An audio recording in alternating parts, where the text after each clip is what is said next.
በስመ አብ በስመ ወልድ በስመ መንፈስ ቅዱስ አሐዱ አምላክ አሜን። ሰላም ከመይ ኣለኹም ናይ እግዚአብሔር ስድራ ቤት ከመይ ቀኒኹም? አሜን። ትልዑልን ክቡርን ዝኾነ እግዚአብሔር አምላኽና ስሙ ዝተኸበረን ዝተመስገነን ይኹን። እዚ ቻነል እዚ ካብ ዳር ሕጂ ናይ ኣባ ግርማ ቪድዮታት ብምሉኡ ተርጉመ ዘምፅኣሉ እዩ። ካልኣይ እቶም መናፍስቲ ተጋሊፆም ክፋነው ጥራይ ከለው ዘይኮነስ ናቶም ናይ ባዕሎም ስብከት እውን ጥዑም ዝኾነ ናይ እግዚአብሔር ቃል ዝመርሉ ማለት እዩ። እሱ እውን ተርጉመ ብዝተኻለኒ መጠን ንኸቕርበልኩም ክፍትን እየ ማለት እዩ። ስለዚ እዚ ቻነል እዚ ሰብስክራይብ ግበርዎ ኢኹም። ካልኣይ ቻነል ኮይኑ ኣሎ ማለት እዩ። ካልኣይ ቻነልና ኮይኑ ኣሎ። ስለዚ ንኹላትና ዝጠቅም እዩ። ኣብቲ ናይ መምህር ተስፋይ በራ ናይ መምህርና ገጠመይ እንዳበልኩ ወይ ኣጋጣሚ እንዳበልኩ ክትርጉመልኩም እየ። ኣብዚ ከዓ ናይ ኣባ ግርማ ማለት እዩ ገለገለ ሓሳባት ሓደሽቲ ሓሳባት ወይ ምስ ዘመንና ዝተተሓዘ ገለገለ ቪድዮታት እንድሕር ረኺበ ከዓ ባዕለይ ዝገበርኮ መፅናዕቲ ክብዝርጋሓልኩም እየ በዚ ቻነል እዚ ማለት እዩ። ስለዚ ሼር ብምግባርን ሰብስክራይብ ብምግባርን ነዚ ቻነል ቤተሰብ ኩን ይኹን ኩላትኩም። ካልኣይ ቻነልና ኮይኑ ኣሎ። ናብቲ ናይ ሎማዓንቲ ቪድዮ ክኸይድ ከለኹ ኣብዚ ቪድዮ እዚ ንሪኦ ብዙሕ ነገራት ብፍላይ ከዓ ምስ ዕድል ዝተተሓሓዘ ማለት እዩ። ስለዚ ሰሪሕና ዘይንልወጥ ተማሂርና ምንም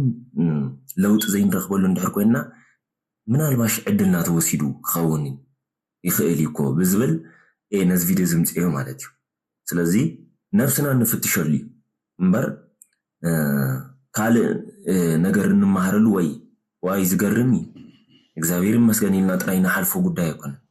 ተመሊስናስ ናተይ ዕድል ናተይ ህይወትስ ከመይ እዩ ዘሎ በዚ ነገር እዚ ዝተኣሲረ ተኾንኩ ከዓ ንኸይልና ናብ ካልእ መገዲ ንኸደሉ ዘይኮነስ ንፀሎት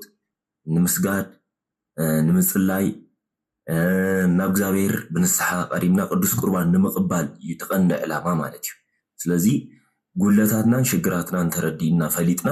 ናብ እግዚአብሔር ክንቀርብ ከም ዘለና ንውሽጥና ክነእምኖ ከም ዘለና ካልኣይ ወሰንቲ ኮይና ቆራፃት ኮይና ብምሉእ ሓይሊ ንክንከዱ እግዚአብሔር ንክሕግዘና እዚ ቪድዮ እዚ ይሕግዘና ማለት እዩ። መረዳእታ ይግበና። ካብኡ ድሕሪ ሽዑ ሽግራትና ፈሊጥና መሚና መገድና ምቕፃል ጥራይ ማለት እዩ። ወሰንቲ ኮይና ካብቲ ዝነበርና ህይወት ኣብ ዓለማዊ ህይወት ነርና ክንከውን ንኽእልና ማለት ናይ ፀሎት ህይወት ደይብልና ገለ ነይሩ ክኸውን ይኽእል እዩ። እሱ ብዝነበረ ሓሊፉሎ በቃ እግዚአብሔር ናይ ሕጂ ዘሎ ስብእናና እዩ ዝርኢ፣ ናይ ሕጂ ዘሎ ኣረኣያና ኣተሓሳስባና እዩ ዝርኢ ማለት እዩ። እዚ ናይ ሕጂ ዘሎ ኣተሓሳስባና ናብ መደገዲ እግዚአብሔር ዝደሊ እንድሕር ኮይኑ ቅንዕ እንድሕር ኮይኑ ምንም ፀገም የብሉን። ኢዱ ዘርጊሑ ዝቕበለና ኣምላኽ ኩሉ ግዜ ብሃንቀውታ ማዓስዮም ዝመለሱ ዞም ደቀ ኢሉ ዝፅበየና ኣምላኽ እዩ። ስለዚ ከምኡ ጌርና እናፃፂርና ፈቲሽና ናብቲ ትክክለኛ መገዲ ናብቲ ቅድስቲ ዝኾነት ተዋህዶ ኦርቶዶክስ ሃይማኖትና ትእዝዘና ናብቲ መገዲ ናብቲ ናታ ሕብረት ኣቲና ንሳተፈሉ ወይ ስርዓታታ ንፍፅመሉ ዳይ እምበር ዝገርም ኢልና ንሓልፎ ጥራይ ኣይኮነን። እዚ ክትሕዝብለ ይደሊ እየ። ስለዚ ከይንባዓልኩም ናብቲ ቪድዮ ካኣትዎ። አንተ ምንድነው? መተት የምን መተት? እድሏን ወደ የሷን እድል ወደ እንታይ ኻይሎም ዝሓዝዎ መተት ኢሉ መተት ማለት ድግምቲ ማለት እዩ። ናይ ምንታይ መተት ኢኻ ምስ በልዎ ናታ ዕድል ናብ ካልእ ኣዝውር ተባሂሉ ዝተለኣኸ ማለት እዩ። ወዴት ወደ ሌላ? እኔ የእናቷ የጓደኛ እናት ናት። ለልጇ አልፈለኩም፣ ሰውን አልፈለኩም፣ የገባኸውን ነው የፈለኩት። ለልጇ የእሷን እድል ለልጇ አዛው እሳት መተት ዝገበረትላ ሽም ክጠቀስ ይሓሲቡ እሱ ኣይደልን እየ ኣነ እንታይ ዓይነት ይኻስኻ ነገረን ጥራይ ዝደልዮም ድብሎ ደለው ትኽክል እዩ። ኣቦና ዝገበርዎ ከዓ ትኽክል እዩ ማለት እዩ። ስለዚ ኩሉ ግዜ እውን በዚኦም ዝፍለጡ ኣቦና ሽም ክጠቅስ ኣይደልዩን እዮም። ንምንታይ ሽግር ንኸይፈጥር እቲ መንፈስ ማለት እዩ። ሓደ ግዜ ከምኡ ክገብር ይፍትን ግን ይኣስርዎ ማለት እዩ። ኣብቲ መድረክ እንኳን ተጠቂሱ ኤዲቲንግ ክግበር ከሎ ግን ቆሪፆም የውፅዎ እዮም ሽግር ንኸይፍጠር ኢሎም። ትኽክል እዮም ከዓ ከምኡ ምግባሮም። ሽም እንድሕር ተጠቂሱ ንምንታይ ከምዚ ብዙሕ ባእሲ ስለ ዝፍጠር እዩ ማለት እዩ። ኣዲያ ንዓ መሓዛ ኣዲያ እዚ ነገር እዚ ጌራቶ ዕድል ናብ ጓላ ንክመፀላ ኢላ ዝገበረቶ ነገር እዩ ማለት እዩ። ተቃጠልኩ። አንተ እንዴት ነው እድል የምታዛውረው? እድል እንዴት ታዛውራለህ? ምን ስለሆነ? እነሱ አረጉ አስገቡኝ። እድል ማዛወር ማን ስለዝኾንካ ከሳ ዕድል ከምዚ ጌርካ ተዛውር ደለካ ወይ ናብቲ ትቅይር ደለካ ኢሎም እንዳተዛረብዎ ከለዉ ካለ ኣብቲ ድሕሪ ሶም ዘለዎ ፀኒሓት ኣብቲ መድረክ ማለት እዩ እቲ ጉባኤ ተታሒዙ መንፈስ ማለት እዩ ዕድል ዘዝውር ካለ ኣብኡ ስለ ዝፀንሐ እዩ ውይ ትብል ዘላ ብድሕሪ ኮይና ማለት እዩ እቲ መንፈስ ስለ ዝተታሓዘ እዩ ኣድፊቱ ኮፍ ኢሉ ፀኒሑ ተሓቢኡ ይፀኒሑ ስለዚ ዕድል ኣዝውር ተባሂሉ ስለ ዝተለኣኸ ምስጢሩ ስለ ዝወፀ እዩ ተታሒዙ ከምዚ ኢሉ ዝብል ዘሎ ማለት እዩ ናውርዝ እነሱ ናቸው ያስገቡ። ምን ብለው? ግባ ብለው ነው ግባ ብለው።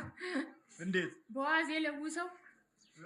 አዋዜያቸውን ተወዷለች። ስጋ ወጥ እያለ ቤታቸው ስትሄድ አዋዜውን ነው የምትልና ሚሞቴምኒ ንሶም ሚሞቴም ምንበር አነ ምንም ዘብሎ ነገር ይብሉን ማለት ዝብል ዘሎ ስለዚ ናገዞም ክትመጽእ ከላ ኣዋዘናቶም ስለትፈትዎ ስጋ ከለኹ ማኒ ፀብሒ ቀይሕ ፀብሒ ስጋ ከለኹ ማኒስ ኣዋዝያ ትብል በታ ኣዋዘ ተደጊሙ ዝሃትዎ መንፈስ እዩ ኣዋዜው ለውስውስ አርገው ድርግም በዋዜ አሁን የሚያቃጥል ነገር አትነካም የሚያቃጥል ነገር በዋዜ እንዴት ትገባለህ? ይኸውም በዋዘ ተደጊሙ ስለዝኣተወ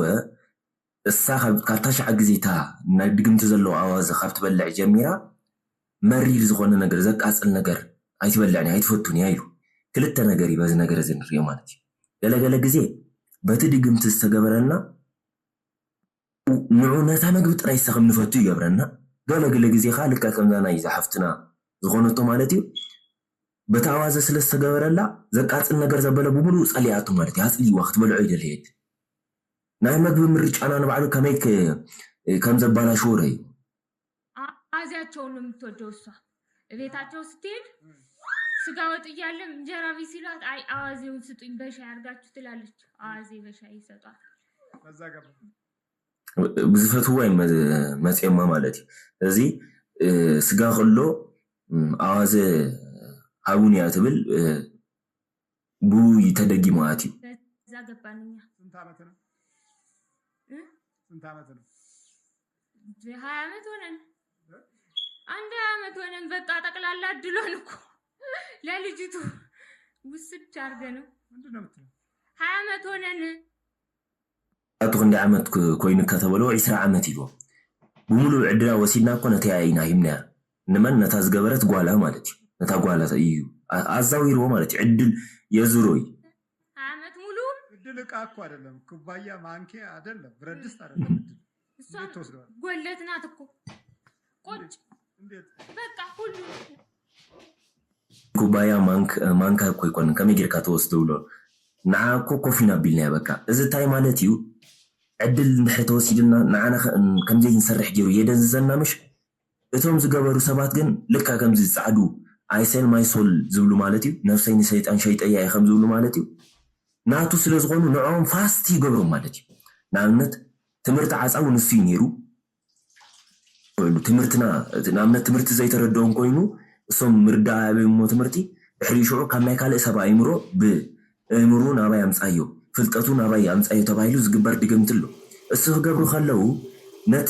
ዝተገበረሉ ሰብ የደንዝዞ ኣእምሩ ይዓፅምሽ ነዚ ዘሎ ሰብ ግን መጀመርያ ዓፃውን ንሱ እዩ ሽዑ ፋስት ከም ዝኸውን ይድገብሮ በቃ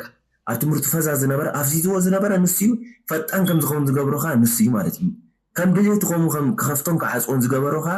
ናቱ ነፃ ፈቃዲ ናይቲ ሰብ ካብቲ ሰብ ኬድካ ከምዚ ጌርካ ኣምፃለ ኢሉ ድግምቲ ከልእኽ ከሎ ኣይ ሴል ማይ ሶል እዩ ዝብል ብተዘባሪ መገዲ ከምኡ ኢሉ እዩ ዝልእኾ ደሎ ንዓኸየ ዝግብረልካ ንዓኸየ ዘምልኽ ኢሉ እዩ ዝልእኾ ዘሎ እቲ መንፈስ እዚ እቲ ሰይጣንካ ከም ድሌት ይገብሮ ማለት እዩ ፍልጠት ዲ ከም ዝደልያ ክሽብር የብሉን ከም ፀልከ የሉ ብድሕሪ ግን ዕፅፊ ጥፍኣት ከም ዘጥፊ እዩ ዝገብር ዘሎ የትምህርቷንም የጥዋንም የልጁንም የባሉንም ባለፈው ጓደኞች መጥተው እኮ የማርያም ዕለት ሄዱ ሸኛቸው ጓደኞች እኔ ቀርቼ ተደብቄልሽ ለቀለቅ ነበር ልጅቷ አትቻል እምነቷ ከባድ ነው المحج ما سياب تجوبه استفانه ولا منافس نيرهم ناتي كو سراويتو مالتي عروقتين نبي يزرب له تفانيني إذا أنا ترى تريفا نيرة يحبها نيرة تتحي زي ولا بيتي مريم جبريل سيفني زقوم يالك عن جبت يالون اللي نارجع تناجر كبيه نبر أنا تناجر سجوا ندال ناجر نجبا ستجا ناي مستير ماتتي نمتاي ناي قربا سب اندحر كوينم زبزح غزي ناي مستير ماتتي مزغبرو ناي قربا سب نمتاي كنغالصينا حج تفليطنا مستيرنا وصي سلازبلو نت منفس كلو خلو ولا خيدا ماي ጨሎት تحصب ولا ገለ ትግበር ጸጥ በል ስንኻ ነخስ ተባይሉ ይላ ተደብተራን ባዕሉ خلو خلو እዚ መንፈስ መጀመሪያ ኣብ ነፍሱ ተዋሪሱ ነቲ ዝልእኾ መንፈስ ተዋሪሶ ብድሕሪው እሱን ባዕሉ ጸበል ሰትዩ لك كم زحج سنخا خسكي خون نخس تبايلي زلا سبو مستير كحلوس تبايلو مالتي ازي ناي مستير ماتت بوشتنا ندحرالو بمنتاي قلصيلكمني بحلمي بدمو من لك كنصلي كنسجد قال خمبر تحت جميرنا اجزانا مسيا دمامو ناجزانا يمصا بحلمنا مالتي دمو بحلمنا تراينا ناي مستير ماتت ندحرالو يزي ملكتو ابقل كومنت خمود بالحتو سلازراخي مسدوم مستتحاز ناي مستير ماتتي دوم تاريخما بحري اخمي ناي تغزا لما دا مسلات زلمدت كوينا ግን አሳሉንት ዲ አገለት ዲ ገለ አካል ኦሰባት ካተ ጎረቤት ስጋት ይወማኻ በጣም ለኡማጽያ አደገኛ እና መሰለት ግን ተንኮለኛ ደሙ መባሪያ ልካት መንፈስካ በታደሙ ይዝግለጽ ናይ ምስጢር መተት እንደህ ኮይኑ ማለት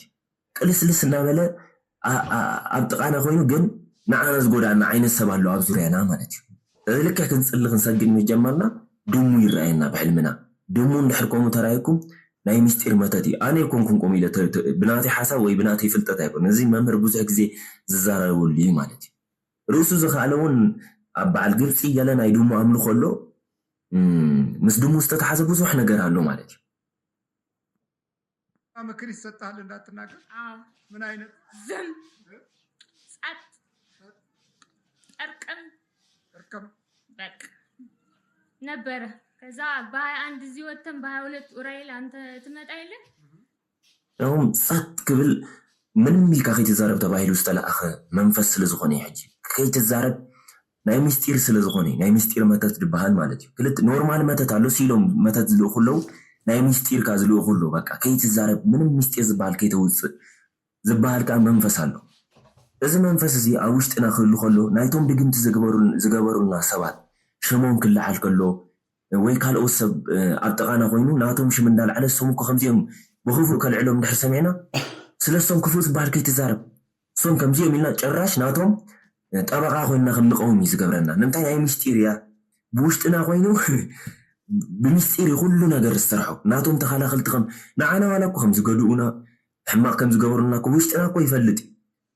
منهم انقان دقمتي جيرو مليهم إذن أي مستير متاتينا ولا تزي فلتنا جن زخونا كفو كمز قبرنا كو حلنا ناي نقرنا وشتنا كو يفلتي بالنريو مابزوريانا زقبرو نقرات يفلتي كو جن سلا ناتهم كفو نقر كل علا يندلنينا بوشت زلو ناي مستير منفس يا ريتا ناي مستير منفس لكا كان وي عقب بقى من مستير زبال كم زي وص قبر تبايلو زلاخ مالتي ዛ ቆይታ አለ መናገርህ ምንድነው ጥቅሙ? ምንም ይኸው ተገተርን ቀናችን ሲደርስ ስንት ዓመት ቁጭ ዓመት እንደዚህ ዓመት ሙሉ እድሏን ጥርቅም እድሏን አልተማ 10 ዓመት ሙሉ እድላ በሙሉ ያጻጽዮ አችበት ትምህርት ልጅ ስትወድ ልነግርህ አልችልም ግን ትምህርት የለም ምን የለ የሷን እየወሰደች ያቺኛዋ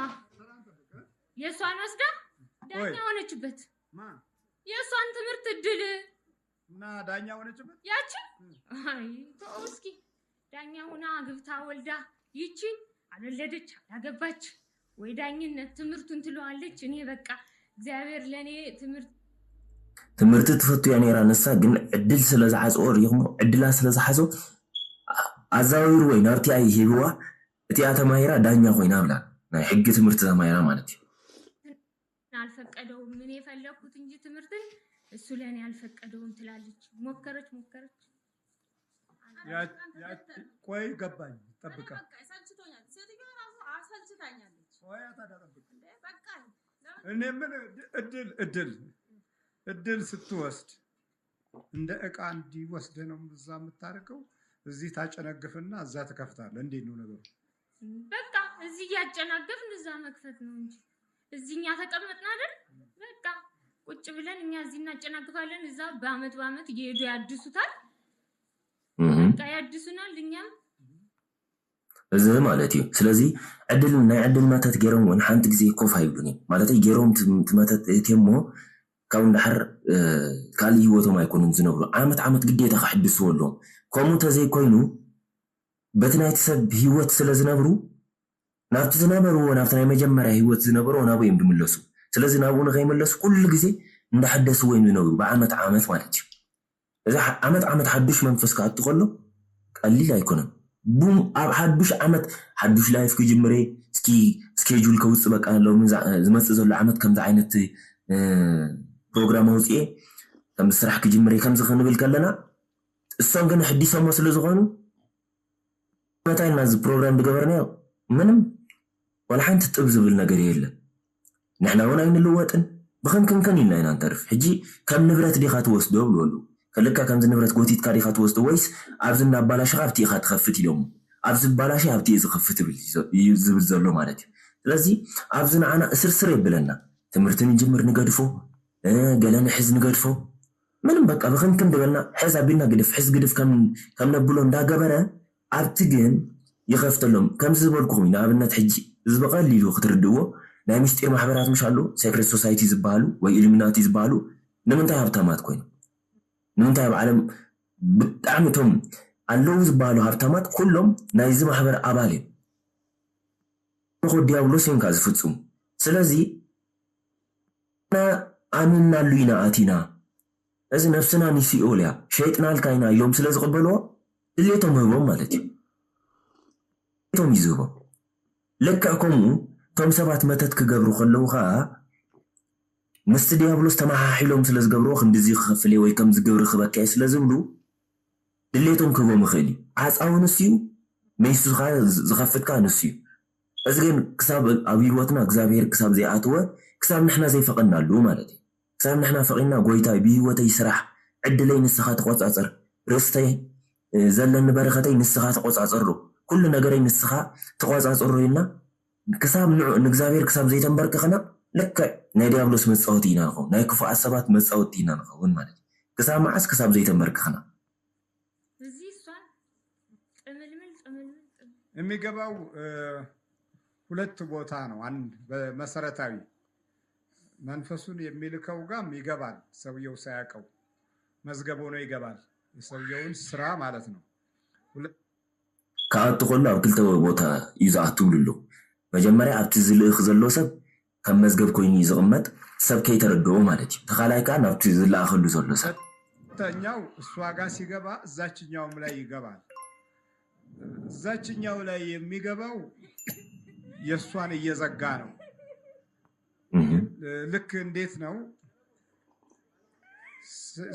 ሶስተኛ ወገን ስልክ እንደምታስገቡት ማለት እኮ ነው አሁን ለምሳሌ ከአሜሪካ አንድ ስልክ ይደወል ጽቡቕ ኣብነትን ከማን ይምጽእ ዳይቨርት ወይ ከምዚ ነጋጩ ይናምሽ አጋጭ የኸረኽበካ ያገለምሽና ነዝማልና ንሓደ ዘመንና ክንረኽቦ ተዘይኪልናስ ንኹስቶ ክድውለሉ እሱ ጋጭ ከራኽበኒ ልክዕ ኮሚት መንፈስካ ማለት እዩ ዕድል ክወስድ ከሎ ስለዚ መጀመርያ ናብታ ኸይዳኹም ተስርሕ ይኣትሎ ብድሕሪኡ ናብታ ጓላ ኣትሎ ናብታ ዕድላ ናብኣ ንኽዘውር ዝተባሃለት ማለት እዩ ትዕድል ናብኣ ንኽመፅእ ዝተባሃለ ሰብ ናብኣ ይኣትሎ ናብታ ዕድላ ዝተወሰደላኻ ናብ ሰለስቲአን ይኣትሎ ማለት እዩ ስለዚ ከመይ መሲልኩም ልክዕ ሓንቲ ቴሌፎን ኣላ ዳይቨርት ከም ንገብር ማለት እዩ ሲም ካርድ ቴሌፎን ዳይቨርት ጌርና ክልተ ሲም ካርድ ከም ንጥቀመሉ ልክዕ ከምኡ ይሰርሕ እቲ መንፈስ ኣብዚ እናዓፀወ ኣብቲ ግን ይኸፍት ማለት እዩ እና ኖርዌይ ላይ ያለችዋም ደግሞ ከአሜሪካው ስልክ ጋር ትገናኝና በቀጥታ ሁለት ሰው በአንድ ጊዜ ያናገራለሁ ማለት ነው። ልክ እንደዚህ ማለት ነው። እኔን ሁለቱንም ሰዎች ማናገር እችላለሁ። አሜሪካም ጋር ያለችው ኖርዌይም ያለችው ይሄ የስልኩ ነው፣ የስልኩ ባህሪ ነው አይደለም? ልክ እንደዚሁ ማለት ነው። መንፈሱ እሷ ጋር የሚላከው የእሷን እንዲዘጋ ብቻ ነው። እዛችኛዋ ላይ የሚላከው ደግሞ በእሷ እድል የዛችኛዋ እንዲከፈት ነው። እሷን ይዘጋ የነበረው የእሷ እድል የተዘጋው የነበረው በዚችኛዋ ላይ በመግባቱ እድሉ ወዴት ይሆናል ማለት ነው? ወደዛ ይለወጣል። የእሷ አብኣ ስለዝኣተወ ትዕድል ተዛዊሩ ናብቲ ይልወጥ እዮም ዝብል ዘሎ እዚ እንታይ ማለት እዩ? ንኣብነት ሕጂሳ ናይ ሕጊ ተማሃሪት ክትከውን እንድሕር ትደልተ ነይራ ትዕድል መታን ክትወስዶ እቲኣኻ ናይ ሕጊ ተማሃሪት ክትከውን ኣለዋ። ብድሕሪ ኣብዚ ዝዓፁ ዘሎ መንፈስ ናብቲኣ ኸይዱ ትዕድል ይኸፍቶ ማለት እዩ። መጀመርያ እውን ከም ዝበልኩኹም ንሰይጣን ተመሓላሊፋ ዝተዋህበት ሰብ ስለ ዝኾነት ማለት እዩ። ብነፃ ፈቃዳ ወይ እሳ ብዘይተረዳእ ኣዲኣ ብዝገበረቶ ማለት እዩ። ሌላ አይነት የተለየ ችሎታ ከሆነ ይህንን የተለየ ችሎታ ውስጧ ሆኖ ለዛችኛዋ ይሰጣል። እዛችኛዋ ላይ ያለው መንፈስ ደግሞ የሷን ችሎታ ይወስድና ለስጋዋ ይሰጣል። ልክ እንደዚህ ነው ገጽታው። ገብቷችኋል? ያረጉባትን ነገርናት እነሱ ናቸው ብለን የኡራኤል ቀን ማታ ስትጸልይ ነው ይወጣል። ተው ችግር የለም ስንነግራት ዝም በል ከሰው ጋር ልታለቃልቀኝ ግን እንዴት በስንት ጊዜ አስታወስኳቸው እነሱ አለችና ድንግል ማርያም አንቺ ብቻ እኔን ማሪኝ እንጂ ዋጋቸውን ክፈያቸው አልልሽ ይከበር ረም ይውጣኒ ነጊርና ይዝብል ዘሎ ነጊርና ናይ ቅዱስ ኡራኤል ዝኾነሉ መዓልቲ ምስ ጸለየት ሽዑስ ነጊርና ግን ሰውበል ከተባእሰኒ ስለዝደለኻ ዲኻ ኢላትኒ ግን ድሕሪ ክንደይ ከመይ ገይረ ግን ድሕሪ ነዊሕ ይዝክሮም ኣለኹ ድንግል ማርያም ንስኺ ጥራይ መሓርኒ እምበር ንዖም ከምዚ ልክዕታ ዝገበርዋ ናይ ኢዶን ፍደየም ኣይብለክኒ ኢላ ጸለያ እዩ ዝብል ዘሎ። ታዲያ ብትል አንተ ምን አገባህ? እንዴት ያረጉብኛል ነው የሚባል እንዴት ያረጉብኛል? ምን ቸገረ? ድንግል ማርያም ይቀርባችሁ አረገቻት ናይ ልኽ መንፈስ ስለ ዝኾነ ትሪእዎ ኣለኹ ንከመይ ገይረ እሶም ከምኡ ይገብሩለይ ኢላ ሬዎ እስኻ ንሕና ንክትፈዲ ንበቐል ክትብቀል ከም ዘለዋ እዩ ከምኡ ክትገብር ነይርዋ እዩ ዝብል ዘሎ። ንምንታይ ከምኡ ዘይ ልክዕ እንታይ እዚ እስታ ክትብቀል ኢላ ከምኡ ኢላ ክትሓስብ ከላ ሕጂ ናይ መናፍስቲ ውግእ ስለ ዝኸውን ተመንፈስ ብጣዕሚ እዩ ዝምችኦ በዚ ውሽጢ እዚ ሽዑ ካብ ዕዲ ምውሳድ ገለ ሓሊፉ ናብ ምንታይ ክብል ማለት እዩ ቅተሎ ተባሂሉ ዝለኣኽ መንፈስ ክመጽ እዩ። በቃ ክንሪኣ እንደልና ኣጥፋእያ ምንታይ ናብ ህልኽ ስለ ዝኣትወ ሽዑ ቀስ እናበለ ናብ ምቅትታል እዩ ዝዓቢ ማለት እዩ። ተመንፈስ እሱ እዩ ዝደልዮ ብኣካል ተገሊጹ ኣነ ሰይጣን ኢሉ ክቐትለካ ይመጽ ኢሉ ወይ በትሪ ገይሩ ሃሪሙ ወይ ብካራ ገይሩ ወጊኡ ኣይቀትለናኒ ንምንታይ ከምኡ እንድሕር ቀቲልና መንግስተ ሰማይ ክንኣቱ ኢና እሱ መፂ ስለ ዝቐተለና እንታይ ደኣ ገዛእ ነፍስና ብተንኮልና ክንጠፍ እዩ ዝገብረና ብተንኮልና ብገዛእ ነፍስና ፈቒድና ደስ ኢልና ብነፃ ፈቓድና ተጠቂምና እንድሕር ጌርናዮ ግን ናበይ ከም ንወርድ ሒዝና ናበይ ከም ዝወርድ ስለ ዝፈልጥ እዩ ማለት እዩ። ስለዚ ኩሉ ግዜ ናብ ህልኽ ዘእትወና ሓጢኣት ፈቲናን ፈቒድና ባዕልና ንክንገብሮ ስለ ዝደሊ ግን እንታይ ኢላ ትፅሊ ነይራ ድንግል ማርያም ንዓይ ጥራይ መሓርኒ እምበር ንዖም ከምታ ዝገበርዋ ፍደይ እዮም ኢለ ኣይፅልኒ ከምኡ ይብለክኒ ትብል ነይራ ማለት እዩ። ክርስትና ማለት እዚ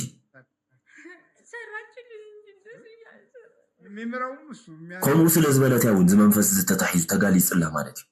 ህልኽ ተትብል ነይራ ልክዕ በታ ናይ ህልኽ ቦጣ ደካማ ጎንናታ ፈሊጡ ብኣይ ዝሕባት መንፈስ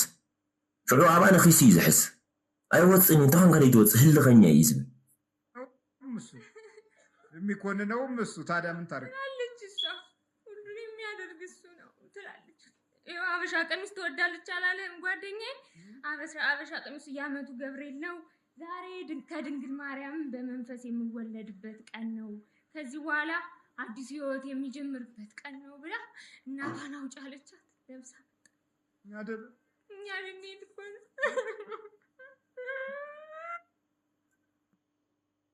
ከምዚ ኢሉ ዝበክ ዘሎ ብጣዕሚ ስለዝሓረቐን ስርሑ ፈፂሙ ክሳብ መወዳእታ ስለዘይከደይ ማለት እዩ። ካልኣይ ዝተኸደነቶ ኣከዳድና ትሪእዎ ኣለኹም ናይ ሓበሻ ክዳን እዩ። ፅቡቕ ክዳን እዩ እዚ ምስ ባህሊ ዝተተሓዘ ካልኣይ ሃይማኖትና እውን ዝድግፎ ነገር እዩ። ዝፃረር ነገር ኣይኮነን። ስለዚ እቲ መንፈስ እቲ እሱ ከምኡ ምግባራ ብጣዕሚ ይፀልይዎ። እንታይ ሓፂር ክዳን ታይት ገለ ክትገብረሉ እውን ስለዝደሊ ግብሪ እያ እቲ መንፈስ ከምኡ ስለ ግብሩ ስለዝኾነ ታይት ክንገብረሉ ከለና ናይ ብዙሓት መናፍስቲ ጋርቤጅ ወይ መእከቢ ኢና ንኸውን ማለት እዩ። ንምንታይ ብቡዳ መልክዕ ናይ ዝሙት መንፈስ ይኣቱ ብብዙሕ ነገር እዩ ዝኣቱ። ስለዚ እቲ መንፈስ እሱ ስለዝደልዮ ናይ ሓበሻ ክዳን ምግባራ ንባዕሉ ውሽጡ ቃፂልዎ ማለት እዩ።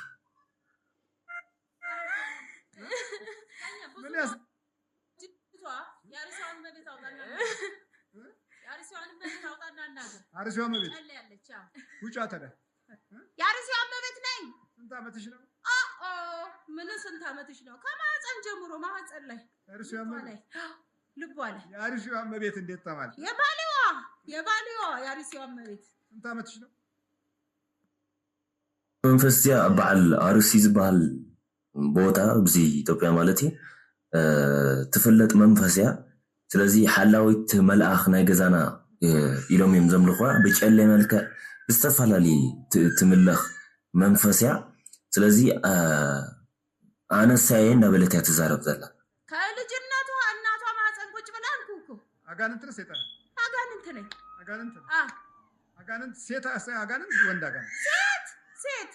ሴት ነኝ። ጨሌ አታውቅም እንዴ? ጨሌ ይሄ ጨሌ ምንድነው?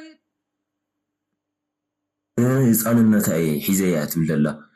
ገና ማህፀን ከላ ማለት እዩ። ስለዚ ሰይጣን ዲኻ ኣጋንንቲ ምስ በልዋ ኣጋንንቲ ጓል ኣጋንንቲ እያ ትብል ዘላ መናፍሲ ፆታ ስለ ዘለዎም ኣይኮነን፣ ግን ነናቶም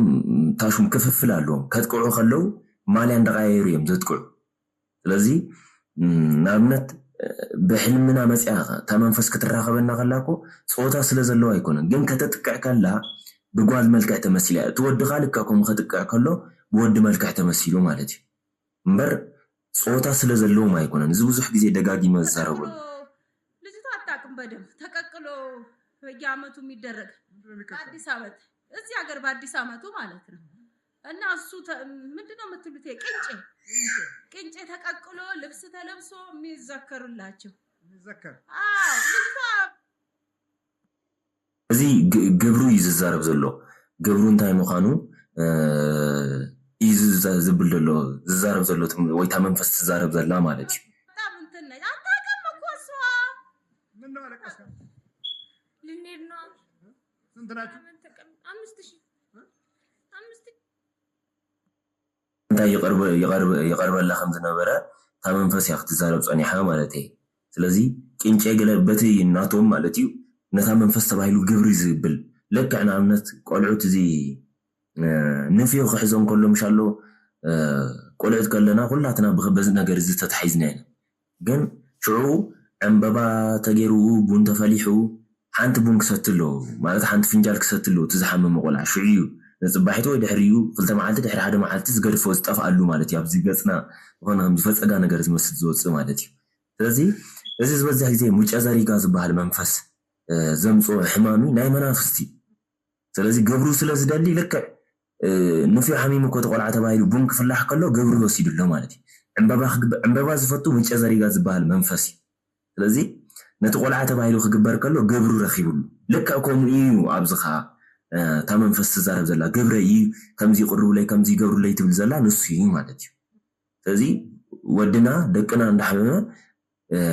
ወይ ወዲ ሓሚምኒ እኮ ዝኮ ከምዚ ተገይር ካሉ እኮ ይገድፎ እናተባሃለ ግን ናይቲ መንፈስ ግብሪ ናይ ጣዖት ኣምልኮ እዩ። 5000 ምንድን ነው? ሰይጣን አጋር ሰይጣን ነን። ስንት ዓመት ናችሁ ነው እናንተ? 5000 ዓመት 5000 ልጅቱ እኮ አጥንቷን የቀረ ፍቅፍቅ አድርገን ለምን በቃ ቡዳ ኮይኖም እዮም በሊዖም ማርዮ ኣካላታና ባዕሉ ፅሙቕ ኣቢሎም ወዲኦማ ስለዚ ክንደይኹም ምስ በልዎም 5,000 ኢሎም 5,000 ክንደይ ዓመት ተቐሚጥኩም ተበልዎም 20 ዓመት ሙሉ በቃ ዓፅሚ ማትሪፎማ በሊዖማ ማለት እዩ ሰብነታን ባዕሉ ከመይ በሊዕ ዕድላ ብሙሉ መልክዕ ከማን ይውሰድ ብመንፈስ ትዝገርመኩም ብመተት መልክዕ ዝወስድሉ ብፍላይ ዝበዝሕ ግዜ እዚ ኣብ ኣዋልድ ኣሕዋትና ዝረአ ማለተይ እዚ ዓይነት ኣሰራርሓ ብመልክዕ ብምቕናዕ በቃ መልክዓ ልክዕ ከማ ፅብቕ ትግበረኒ ወይ ካባን ላዕሊ ተባሂሉ ዝለኣኽ መንፈስ ተመሳሳሊ እዩ ከምዚ ጨረስና ሁሉን ነገሯ ያቺን ስታያት ተጠፋፍተው ትምህርት ብላ ተምራ የሆነ ቀን ተገናኙ ስታያት ወፍራ አምሮባት እሰይ ድንግል ማርያም እንዴት ሆነ አምሮባታል እሰይ አለች ኢየሱስ ይቺ ናታ ያቺን ስታያት ተራኺበን ዝብል ዘሎ ምስተዓድል ዝወሰደትላ ማለት እዩ ድሕሪ ነዊሕ ተጣፋፍየ ነይረን ምስተራኸባ ማለት እዩ እዚኣ እንታይ ትብላ ገጂፋ ገለተያ ምስ ረኣየታ ከመይ ኣፀቢቕላ ሰይ ድንግል ማርያም ገለ ኢላ ማለት እዩ እዚኣ ግን ናታ ዕድል ተወሲድኩም ምዃና ሳይፈለጠት ነይራ እናበለ እዩ ይዛረብ ዘሎ እድል ወሳጅዋ ተወሳጇ ይቺ ናት እንጂ ያችን ስታያት ነው የምልህ አየቻት ይችን ጓደ እድሜዋ እኩያ ትንሽ በለጥ ትላታለች ጓደኛዋ ናት ለሷም ጓደኛ ሆነች በእናት አሁን እሷ ምን ሆነች እድሏ ምን ሆነ እኔ ይችን እኔ ያለበት ኧረ በስመ አብ ምን አለ ምንም እኮ የላት እንዴት በቃ ምንም የላትም አልኩ ትምህርት የለ ስራ የለ ምን የለ ወንድሞቿ ውጭ አሏት ብዙ አንድ ወንድሟ ሊወስዳት ነበረ ባለፈው ሊፈርምላት ሲመጣ እኛው ቀን በጆሮ ሹካል ነውና ጊዜውን አራዝሞት ሄደ ይሁም ዕድል ከመይ ከም ዝዓፁ ስለዚ እሳ ሕጂ እንታይ ኣለዋ እንታይ ኣተብል ኢሎም ክሓትዎ ከለዋ ኣቦና ምንም ወላ ሓንቲ ስራሕ የለ ትምህርቲ የለ እስርስር ይቢልዋ እዚ ኣሕዋታን ባዕሉ ኣብ ደገ ብዙሓት ኣለዉ ኢሉ ሓዋ ንክወስዳ ክፍርመላ ክመፅእ ከሉ ካብ ደገ ኣብ እዝኒ መፂና ሓሹኽ ኢልናዮ ክፍርመላ ዝመፀ ኣናዊሕዎ ከይዱ ማለት እዩ በቃ አውቀን ነው እድሏን እኛ ይዘነዋል ለዛችኛዋ እየሆነ ብዙ በቃ ብዙ እድል ታገኛለች ብዙ ግን እኛ ይዘንባታል አላገባችም ባሎች ሲመጡ ብዙ ይመጡላታል ይወዷታል ብዙ ከውጭ ከሀገር ውስጥ ሁሉ ነው የሚላት እሱ አልፈልግም ትላቸዋለች ያው እኛ ስለተቀመጥን ለዛች ስለሆነ እድሏ በቃ ረዮ እሱ ስለ ውሽጣ ዘሎ ዕድል ክወስድ ስለ ዝተለኣኸ ሓዳር ኣይገበለትን ይብልዎ ኣሎ ስለዚ ዝምርዓዊ ሓዳር ዝገብሩላ ካብ ደገ ካብ ዝዓዲ ይሓትዋ እዮም ብዙሓት ሰባት ግን ኣነ ኣይደልን እያ ትብል ንምንታይ ንሕና ስለ ዘለና ይድብል ኣሎ ንሕና ስለ ዘለና ዕድል ስለ ዝተተሓዘ ምንም ሓዳር እንኳን ክትገብር ኣይከኣለትን ዓፂዩ ስለ ዘሎ ንሱ እዩ ዓፂዩ ይውሰድ ዝተባሃለ መንፈስ ስለ ኣብ ውሽጣ ዘሎ እዩ ዝከላኸል ስለዚ ሓዳር ክንሕዝ ፈቲና እውን ዘይኮነና እንድሕር ኮይኑ ትምህርቲ ተማሂርና ዘየበልና እንድሕር ኮይና ዘይኮነና እንድሕር ኮይኑ ተማሂርና ንባዕሉ ስራሕ ሲኢናሉ ሲኢና ኮለል ብል እንድሕር ኮይና ብከምዚ እውን ዕድል ተወሲዱ ዕድል እውን ብከምዚ ይውሰድ ማለት እዩ ስለዚ ዕድልና ተወሲዱን ኣይተወሰደን ብምንታይ ኢና ንፈልጦ ኣብ ጸሎት ቦታ ኮይና ኢና ኣብ ጸሎት ቦታ ተለና ኣብ ገዛና ኣብኡ ኮይና ኢና ንፈልጦ ማይ ጸሎት ከይና ንፈልጦ ብንስሓ ተሓፂምና ነፍስና ብንስሓ ኣቲና ቅዱስ ቁርባን ተቐቢልና ኢና ዕድልና ክንመልሶ ንኽእል እምበር ማይስና ንሕና ልክዕ ክሶም ኣጥፊኦም ናብቲ ደብተራ ወይ ናብቲ እንዳጠንቋለ ከይዶም ዝገበርዎ ንሕና ከዓ ዕድለይ ክመልስ ኣለኒ ኢና ናብኡ ከይና ንገብሮ ምንም ዝገደደ ኢና ከመኒ መዓት ሒዝና ንመፅእ ወይ ሸኽሚ ተሸኪምና ንመፅእ ማለት እዩ ስለዚ ዕድልና እንመልሶ መንፈሳዊ ብዝኾነ ነገር ጦር ወይ መዋግእ ኣፅዋር ኣልዒልና ኢና ነቲ መንፈስ ተዋጊና ኢና ዕድልና ንመልሶ እምበር እግዚኣብሔር ወይ ዝመልሰልና እምበር ልክዕ እሶም በቲ ናይ ክፍኣት ጎደና ከም ዝኸድዎ ንሕና እውን ብናይ ክፍኣት ጎደና ከይድና ክመልሶ እዩ ማለት ዘበት እዩ ስለዚ እሾኽ ብእሾኽ ኣብ መንፈሳዊ ህይወት ኣይሰርሕን ሰይጣን ብሰይጣን ኣብ መንፈሳዊ ህይወት ኣይሰርሕን እዚ ክርስቶስ ብወንጌል ከማን ወንጌል ማቴዎስ ባዕሉ ነጊርና እዩ ማለት እዩ ስለዚ ሰይጣን ንሰይጣን እንድሕር ኣውፂዎ መንግስቱ ይፀንዓሉን እሱ ክፀንዓሉ ይክእልን ሕገ መንግስቲ ኣለዎ ማለት እዩ እዚ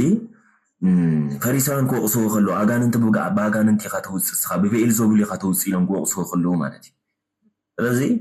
نحنا خا ناكم وبوتا خينا خنملسو إنا مالت زبتي تايدا بمنفساو زخونه ነገር ሃይማኖትና ብዝእዝዘና ሕግታት እንዳፈጸምና ግን ጎይታይ ዕድለይ ተታሒዚሞ ዕድለይ ክፈተለይ ኢልና ንእግዚአብሔር ተንበርኪኽና ንሕር ተንበርኪኽና ዕድልና ይኽፈት እዩ ዕድሉ ስለተዛወረ በቃ ለምን ግን እኛም አናውቅም እነሱ ናቸው ያስገቡን እንግዲህ እኛ ስራችን መስራት አይደል ገብተን ስራ እኮ እንዲህ አሁን ይሄ ድንጋይ ተገነባ ነው ይሄኛው እንዲህ ሆነ ነው እዚህ ስራ የምትሉት ነገር ምንድነው እሱ እንደው ታይ ተበሎ አይ نحنا እትየምና ስራሕና ኢና ንገብርስ ዲያብሎስ ዝገበረ ተገበረ ስርሑ ግን አይርስዕ እሱ ስርሑ ታይ ጥፋት ይበቃ ተንኮል ጥፋት ይስርሑ ስለዚ نحنا እኮ ንፈልጦ መላሓንቲ ነገር ይብልና እትየምና ኢና ስራሕና ንፍጽም ዘለና ክብል ከሎ ሰብ ካብ ሰይጣናዊ ዝኾነ ካብ ናይ ዲያብሎስ አተሓሳስባ እንኳን ንባዕሉ ካብ ናይ ዲያብሎስ ክፍኣት እንኳን ንባዕሉ ሓሊፍ እዩ ማለት እዩ ንሶም የምእትየምና እምበር እኳ ይብሉ ኣሎ ጭራሽ ንነፍሱ ነፃ ገይሩ እኳ ይኸም ዝብል ዘሎ ሶም የምእትየምና እምበር ንሕና እኮ ለሓንቲ ድሕሪ ኣቲና ግን ጉዳይና ዝተባልናዮ መፍፃሚ እዩ ዝብል ዘሎ ዝገርም እዩ ብጣዕሚ ታውቀዋለህ ምን ልንሰራ እንደገባን ስራ እንዴት ስራ የሚባለው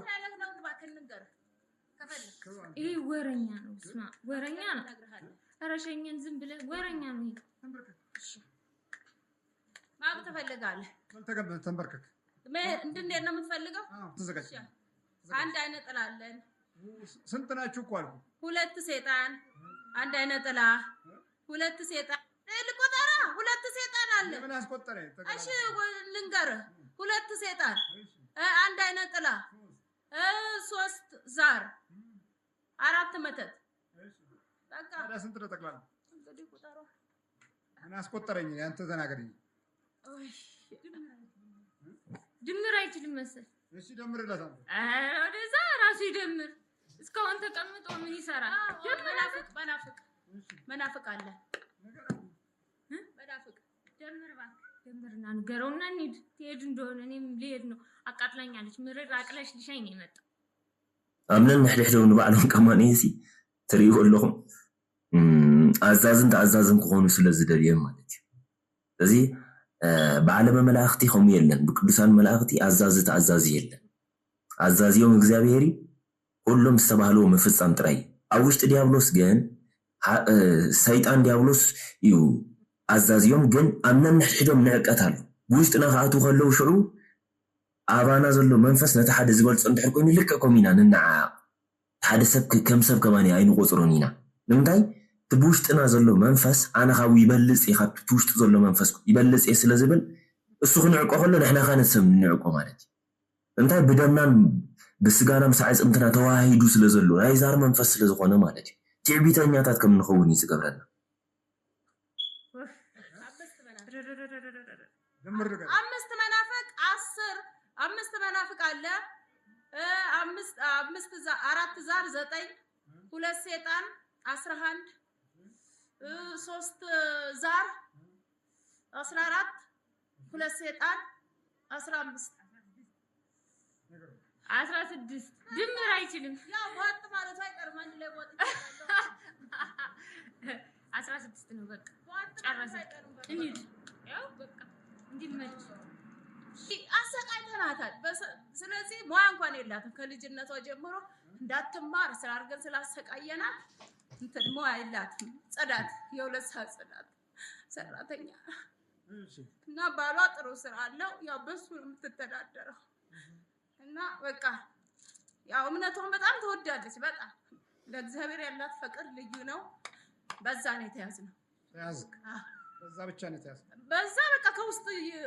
ሁሉንም ነገር እንትን አለች 11ዱን ግን ያዘላት ከእንትን አሜሪካ ያለ የሆነ መላኩ የሚባል እንትን አለ ዲያቆን 11ዱን ያዘላት እሺ ያው ቆጥቻለሁ አብላ አንተ ተዘጋጅ ስንት ናችሁ 5000 እምትበላውን ትበሉታላችሁ ወይስ አትበላም አትበላም ምግብ ለምን በቃ ቤተሰቦቿ ሁሉ ጓደኞቿ ሁሉ ጭንቅ ነው የሚላችሁ ምግብ አትበይ ይሏታል አንዷን ቁርጥ ታግላ ነው የምትጨርሳት ለምን በቃኛ ስለ ዝግትግት እያረግናት ነው ዕድል ዕጾ ተባሂሉ ዝተለኣኸ መንፈስ ስለ ዝኾነ ዕድል ኣዙር ተባሂሉ ዝተለኣኸ ስለ ዝኾነ ኣብዚ ንላዓፅ ወይ ንዓረዮ ምግቢ ትበልዕን እያ ወይስ ስኻ ኢኻ ምሳኾንካ ትበልዕ ኢሎም ክሓትዎ ከለው ምግቢ ትበሃል ኣይትበልዕን እያ ሓንቲ ቁራፅ ማለት እዚ ናይ እንጀራ ጠቕላል ዝምሻሎ ናይ ከተማ ተቆሪፁ ዝብል ሓንቲ ከማኸማኒስ ኣይትውድእን እያ እዩ ዝብል ዘሎ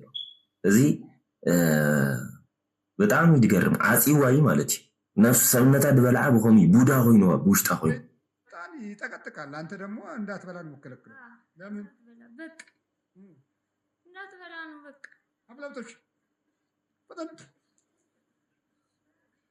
ዘጋጅ በኢየሱስ ክርስቶስ ስም ጠቅልበት፣ በስላሴ ስም፣ በቅዱስ ሚካኤል ስም፣ በቅዱስ ገብርኤል ስም፣ በቅዱስ ኡራኤል ስም ሲኦል እንገባለን። ብሯን ያዝ ልትጥለው ነው።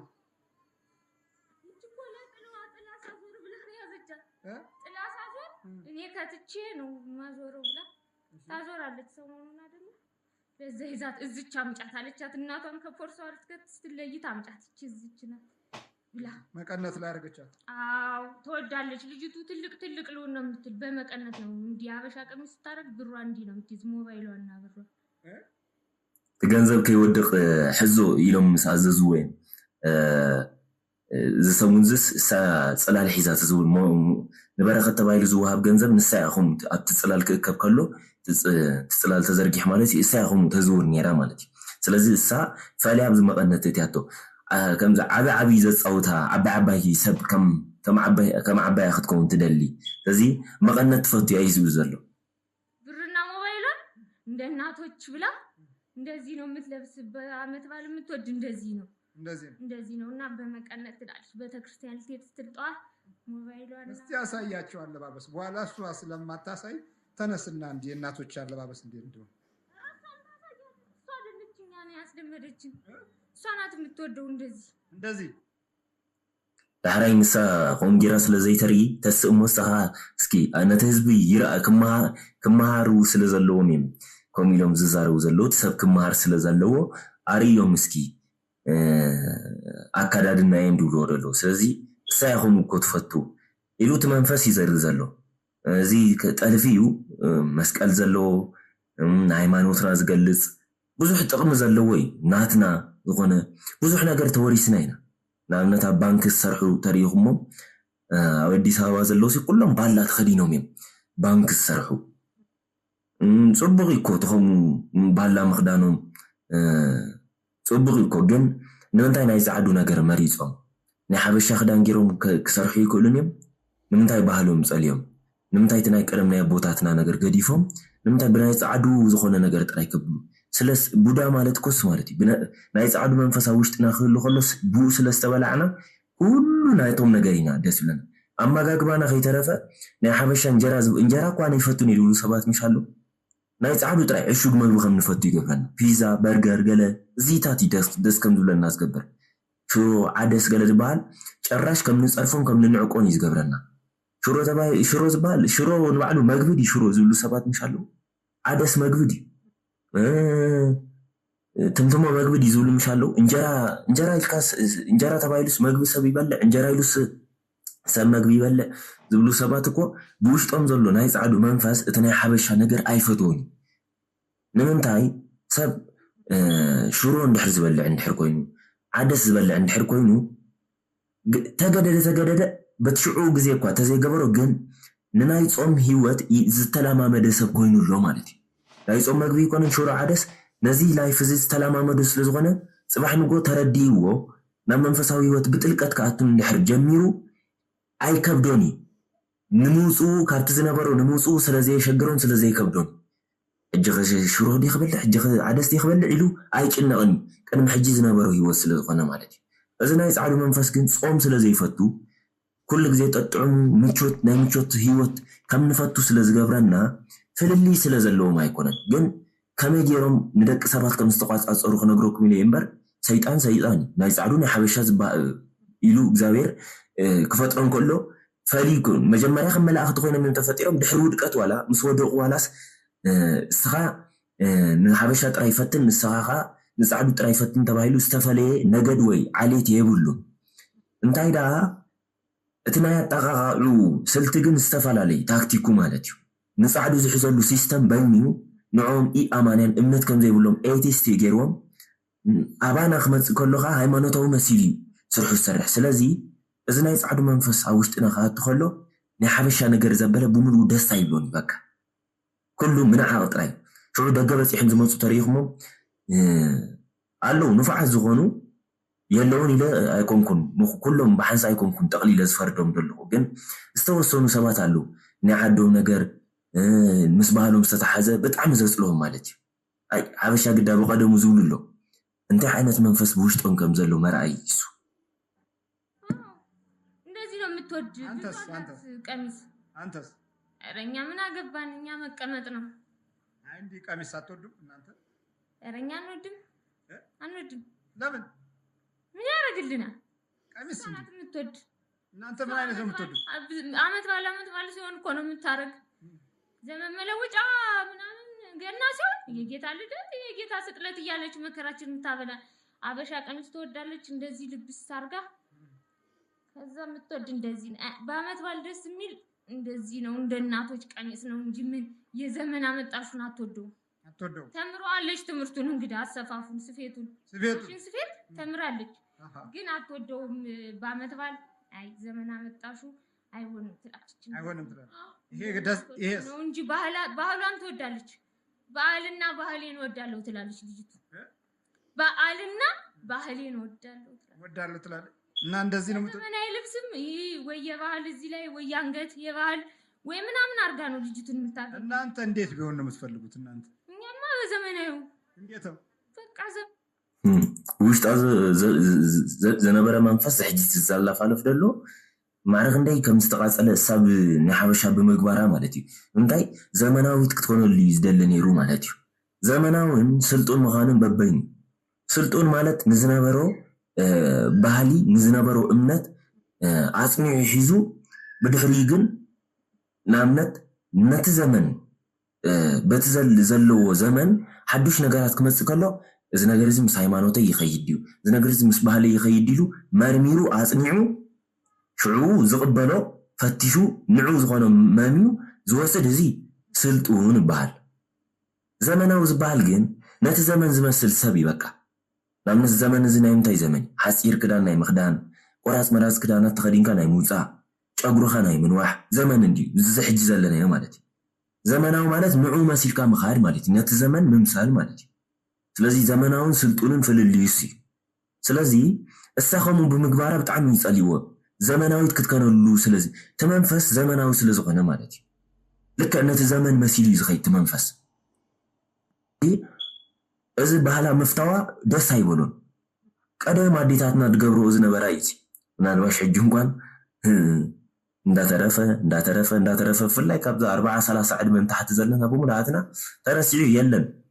በጣም ውሕዳት ፐርሰንት እየን ከም ዝገብሩ ውሕዳት ፐርሰንት ኢና ከም ዝንገብር ወይ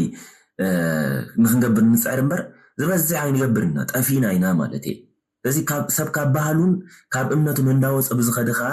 ብዝኸደ መጠን ንዲያብሎስ ተጋላፅ እንዳኾነ እዩ ዝኸይድ ንምንታይ ተገደደስ እሺ ሃይማኖትናስ ገዲፍና እየ ንበሎ ባህልናን ግን ክሕዘና ነይሩ እሺ ሃይማኖትናስ ኪሒናዮ ወፂና ንበሎ ክንገብር ኣይነበረናን ትክክል ኣይኮነን ትኸም ምግባርና ይሽኪ ባህልና እንኳን ንኸይሕዘና ባህልና ከዓ ገዲፍናዮ መጀመሪያ ሃይማኖትና እዩ ዝቕድም ሃይማኖትና ክሕዘና ነይሩ ካብኡ ተገዲፍናዮ ብድሕሪ ኻስ ኣይ ባህሊ እኳ ዘይፈቅድ እዚ ነገር እዚ ክንብል ዝግባና እሱ እውን ገዲፍናዮ እዚ ተቃልዕቲ ኮይና ማለት እዩ ንዲያብሎስ ሙሉእ ዕድል ይምናዮ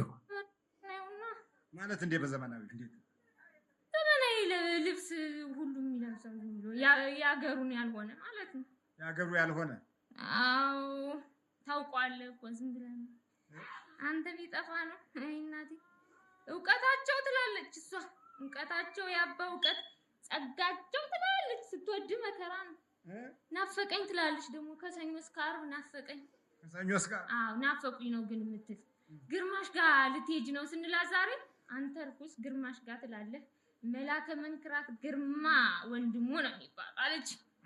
አለችኝ እኮ አንተ ግርማሽ ጋር ነው የምትለው ግርማሽ ጋር ልትሄጂ ነው እንግዲህ ነይ ቀጥይና እንሂድልሽ رايهم نختكافل بتاعم يدس لزبلا سلتنافقو بوشتا خوينا انتاينا ندازو زلو نابت قرماز بحال كتكادي يخمش إنا نبلا يبلالو سلازي ساها قرماز بحال يكونن كتبل زلكا ملاكا منكرات ممر قرمايم زبحال إلات كومو تبلنا يزبزلو سلازي كبرون بعلو خقود ليبلون مالتي እግዚአብሔር ዘኽብሮ ሰብ ማንን ከዋርዶ ዝኽእል ሰብ የለን ስለዚህ አቦና በትክክል ጻጋ አለውም ለእግዚአብሔር መንፈስ ቅዱስ ሐዲሮም ይዝፉሱ ዘሎም በር ሲሎም ከም ዝኸላፋልፉ ይኩሉኒ ሰውለን ከብሉ ይኩሉኒ ስለዚህ አኽቢር ከነኽብሮም ከለና ነሕናኻ አቦም ዘሎ ናይ እግዚአብሔር መንፈስ ቅዱስ ካ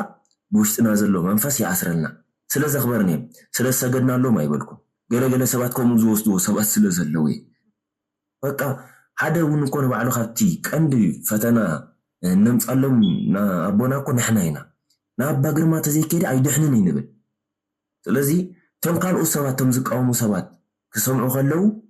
በቃ ናቱ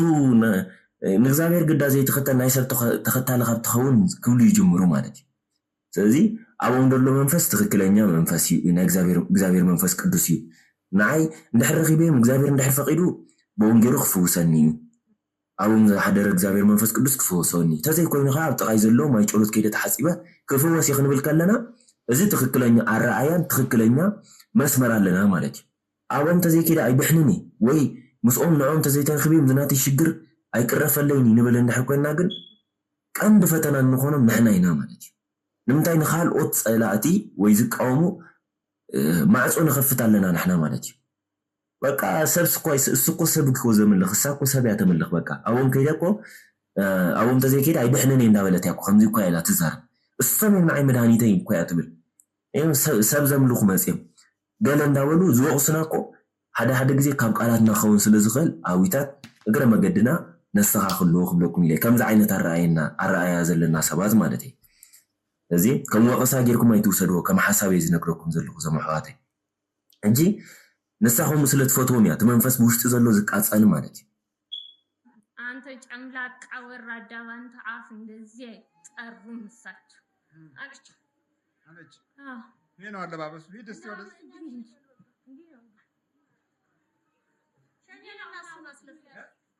እናቶች እንዲህ ነው የሚለብሱ ልጅቱ እንደዚህ ትሞካክራለች እንግዲህ አሳየናቸው ፋሽን ሾው ምናምን ተምረዋለች ዲዛይኒንጉንም ፋሽኑንም አትሰራበትም ያው ይዘናት ቁጭ ነው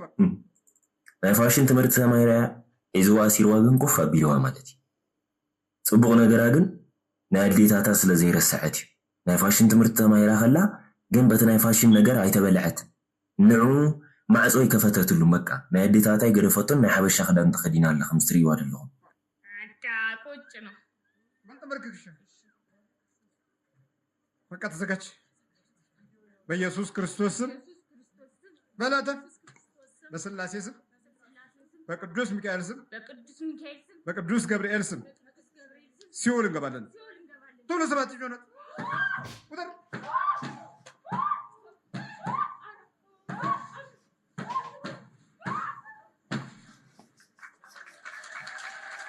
እግዚአብሔር ይመስገን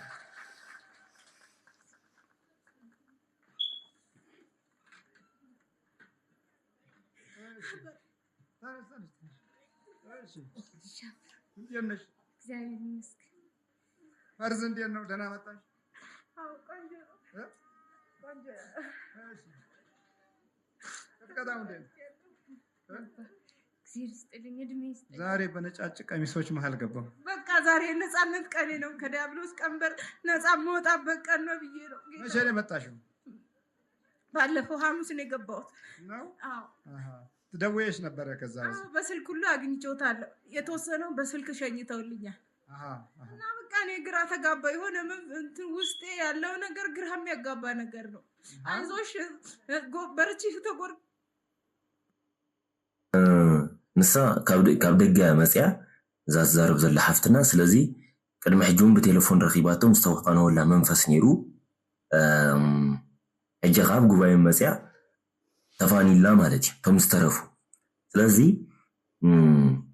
ብጣዕሚ ከቢድ እናበለት እያ ትብል ትዛረብ ደላ ማለተይ ቀሊል ፈተናውን አይኮነን ሓቂ ዘረባ ምዝረአ ነገር አይኮነን እኮ ንዋጋ ከቢድ ዝገብሮ እኮ ናይ መንፈስ ፈተና እኮ ምዘይረአ ነገር ስለንዋጋ ዝረአ እንድሕር ኮይኑ ዳ ንሪኦ ኣለና እኮ ክመፅእ ከሎ ብቀትሪ ዲ ዝመፅእ ዘሎ ብለይቲ ዲ ዝመፅእ ዘሎ ሰዓት ክንደይ ይመፅእ ኣሎ ንሪኦ ኣለና ኩሉ ስለዚ ጥንቁቃትን ነፍስና ክንሕሉ ኢና ስለዘይረአ እዩ ዲያብሎስ ብጣዕሚ ዝፍትነና እኮ ብምንም ነገር አይበልፀናኒ ብሓንቲ ነገር ይዘሽከዓና እሱ ከዓ ስለዘይ ንሪኦ ኢና ንሪኦ ነርና ተንኸውን ምስ ተጠንቀቕናሉ ማለት እዩ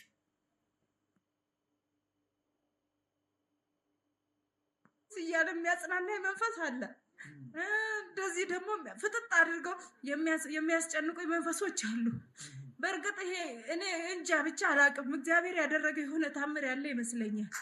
ለምን ስጠራቸው ይወጣሉ። ስም ማለት የአሜሪካ ያለው ዳቆኑ ልጅ ሲያስርልኝ ስሙን ነግሯቸዋል ነግሮታል። እና የሰው ዛር ነበር የሰው ጸጉር ሰርቼ በጸጉር ስሰራ ነው የገቡት። እና እነሱ ያው ስማቸው እግረ መገደያው ከለኹ ጥንቃውን ክትገብሩለኩም ስለዚ ዘጻናናዕኒ መንፈስ አሉ ትብላላ ሚሶንካ ዝፋታተን ዋሃ አሉ ስለዚ ቅዱስን እርኩስን አውሽጥ አለው አሞዳታ ግን ማን ይስዒሩ ቅዱስ መንፈስ ማለት እዩ ቅዱሳን መላእክቲዮም አሞዳታ ሲዕሮም ነቶም መናፍስት ማለት እዩ ነዞም ርኩሳን መናፍስቲ ስለዚ በአሜሪካ ደሎ ሓደ ዲያቆን አሲርለኝ ነይሩ ትብላላ ነቶም መናፍስቲ ሕጂ ናይ ሰብ ዛር ዝኣተወኒ ኣሎ እሱ ካ ዝኣተወኒ ፀጉሪ ትቁንን ያ ማለት እዩ ከምዚ ትብሎ ደላ ልክ ናይ ሰብ ክትቁንና ከላ ዝኣተወይ ወይ ፀጉሪ ክትቁንን ከላ ዝኣተዋ መንፈስ እዩ ማለት እዩ ስለዚ እንዳ ፀጉሪ ትሰርሓ የሕዋተይ መሸጢ ዝኮንኩም ኣወዳትን ገለገለ ዝሰርሑ ኣለው ኢድኩም ቅባ ቅዱስ ተለኺኹም ንጎ ናብ ስራሕኩም ቅድሚ ምኻድኩም ቅባ ቅዱስ ተለኻኺኹም ተተወፁ ፅቡቅ እዩ ንምንታይ ካብ ሰብ ንባዕሉ ይመፀና እዩ ፀጉሪ ክንሰርሕ ከለና ንባዕሉ ፅፍሪ ትሰርሓ ትኾን ክንዚ ናይ ፅፍሪ ሞሪድ ክንገለ ማለት ኤክሰስ ዝኾነ ነገር ምስ ትበራሎ ፀጉሪ እንኳን ዳሃን ይሻራ ይምቁናኒ ኤክሰስ ዝኸውን ነገር ሜክ አፕ ገለ ከምኡ ትሰርሓ እንድሕር ኮንክ ግን መንፈስ ይኣትወና ካብ ሰብ ዝመፅእ ማለት እዩ እዚ ኣነ ከም ሓሳብ ዝሓሸ ዝብሎ እዚ ምስ ፅፍሪ ተወሳኺ ኤክሰስ ዝኾነ ምስ ሜክ አፕ ገለ ዝተሓዘ እንጀራ ስለ ዝኾነ ናይ ስጋ ጉዳይ ስጋ ዝኾነ እምበር ስራሕ ከቢድ ንመንፈስ ተጋለፅቲ ከም ንኸውን እዩ ዝገብረና እዚ እንዳሰገድና እንዳፀለና እንኳን ግብሩ ስለንህቦ ደለና ክወፅእ ይደሊ ስለንፀግድ ስለንፅሊ ነቃፅሎ ኣለና ግን ናቱ ስራሕ ካብቲ ክንሰርሕ ስለ ዘለና ብምንታይ ይውፃእፂለ ግን ክወፅእ አይደለኒ ንምንታይ ናተይ ስራሕ ትሰርሓላ እዩ እዚ ብዝተኻለና መጠን ካልእ ቢዝነስ ወይ ካልእ ስራሕ ተፈተና ዝሓሸ ኮይኑ ይስማዓና ኣነ ግን ጥንቃቐ ብጣዕሚ እዩ ዘገድስ እንዳ ጨጉሪ ክትቁነና ጨጉርኩም ክትቅንቆሙ ክትከዱ ከለኹም ቅባ ቅዱስ ተለኺኹም ወኺዱ እንታይ ትዝቅንቅመኩም ትቁንነክን እንታይ ዓይነት ሽግር ኣለዋ ይትፈልጣን ኢኻ ናይ ዝሙት መንፈስ ካብኣ ይመፅእ ናይ ዝሙት መንፈስ ካብቲ ሰብ ይኣትወኩም ብዙሕ ነገር ኣሎ ስለዚ ጥንቃቐ ስለ መንፈስ ምፍላጥ ማለት ጥንቁቃት ንኸውን ንኣብነት መኪና ፅርግያ ዝውሩ ሰባት ሴማፎሮ ተዘይብሉ ነይሩ ክንደይ ኣብ ዓለም ክንደይ ሓደጋ ምስ ተፈጥረ ነይሩ መካይንሲ ይገደፋ ከማኒ ሓደጋ በዚሕ ጠጠው ይበላ ምስ ተባሃለ ነይሩ ሴማፎሮ ስለ ዘሎ ሴማፎሮ ቀይሕ ክብሪ ከሎ ጠጠው በል ቀጠልያ ክብሪ ከሎ ሂድ ክብል ከለኮ ተጠንቀቕ ክብል ከለኮ ንዓና መጠንቀቕታ እዩ ዝህበና ዘሎ ኣይሰምዕኒ ኣነ ስለ ሴማፎሮ ግድሰንኒ እንድሕር ኢልና ከዓ እና ሓደጋ ክወርደና ከሎ ነፍስና ተሓተቲ ባዕልና ኢና ንገዛእ ነፍስና ማለት እዩ ስለዚ ስለ መናፍስቲ ከምዚ ክንገረኩም ከሎ ንቑሕሉን ተጠንቀቑሉን እምበር ካልእ ዝተፈለየ ነገር ስለ ዘለዎ ይኮነን ግን ዲያብሎስ ከመይ ከም ዘጥቅዕ ረይዎ ስለዚ ከምዚ ነገር እዚ ትገብሩ ዘለኹም ተጠንቀቑ ከምዚ ትገብሩ ዘለኹም ከዓ ከምዚ ሽግር ንኸይመፀኩም ተጠንቀቑ ኢኹም ንቑሕሉ ኢኹም ማለት እዩ ኣቦና እሶም ድምሩ መምህር በሎ ኩሎም ዝመሩ ስለ መናፍስቲ በዚ ሰዓት ዘንቁሑ ዘለዉ ንቑሕሉ ተጠንቀቑሉ መፅሓፍ ቅዱስ ዋላ ንቑሕሉ እዩ ይብለና ምስ ናይ ፀልማት ስራሕ ኣይትተሓባበሩ እኮ ዳ ግለፅዎ እዩ ዝብል ኤፌሶን ማለት እዩ ስለዚ ከመይት መንፈስ ናብ ኣኸም ዝኣተወ እዩ ዝነግረኩም ዘለኹ ስማቸውን እንትን ስላለ አሰግጂ አለ ስገጂ በደንብ ስገጂ ብሎ መከረኝ ሲመክረኝ አሰቃዩኝ። በቃ ጸሎቱን ብዙ ታሪክ አለው ብቻ ይሄን ነው ተብሎ ብዙ ጊዜና ሰዓት ይፈልጋል። ምስክረው ማለም ዝሉ መቀጥቀጥ ነው እንጂ ደግሞ ለነዚህ እንትን አለ ማለት አይ ለነሱ ሳይሆን አጀማመሩን ነው ብሎት በግንባሬ ላይ ሁሉ ጨሶ ይወጣል። በቅዱስ ሚካኤል ስለ የጨሰ ወደፊት እየሳበኝ ወጣ። መጀመሪያ በቃ ፌንት ሁሉ ሊያሰራኝ ፈለገ። ላስት ይር እዚህ ነበርኩኝ እርሶ ጋር ያው ውሰዱኝ። እኔ ጭንቃ 10 ዓመት ተሰቃይቻለሁ። መንፈሱ ታዲያ ስራ ለምን አልመጣሽም? አላቅም። የእርሶን ፕሮግራም አላቀው ነገርሽ ማንም አይነግረኝም። በዛ ላይ ደግሞ አላቀው ደህና ኢንተርኔትን በቤቴ ውስጥ አልነበረ እና ላስት ይር እዚህ መጣሁኝና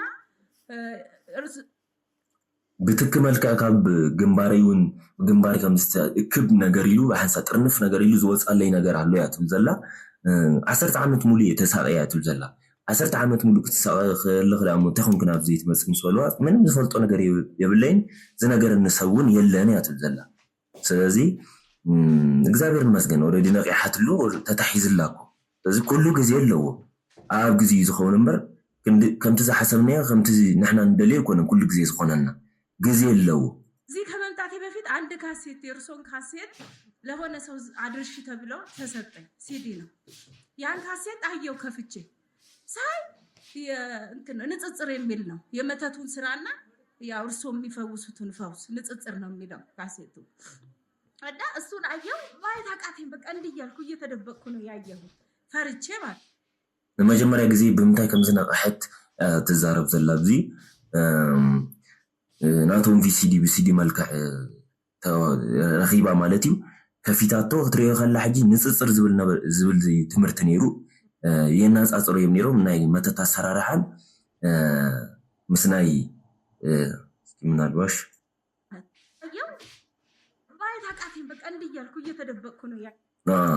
ፈሪሐ ነቲ ቪድዮ ክሪኦ ከለኹስ ብጣዕሚ እየ ፈሪሐ ትብል ዘላ ተሸፊኑ ገፀይ ነይረ እያ ትብል ዘላ እንደምንም አየሁት ያው ካየሁት በኋላ በቃ ውስጤ እንትን አለ ውስጤ ነቃ። ይሄ ነገር ምንድነው አልኩኝ። ያን ስላየው ትንሽ ግንዛቤ አገኘው። ስላገኘው ልክ ወደ ኢትዮጵያ የመጣው ጊዜ መምህር ግርማ የሚባሉ ሰው እያሉ ነቲ ቪድዮ ሱ ምስራየት ያ ሕጂ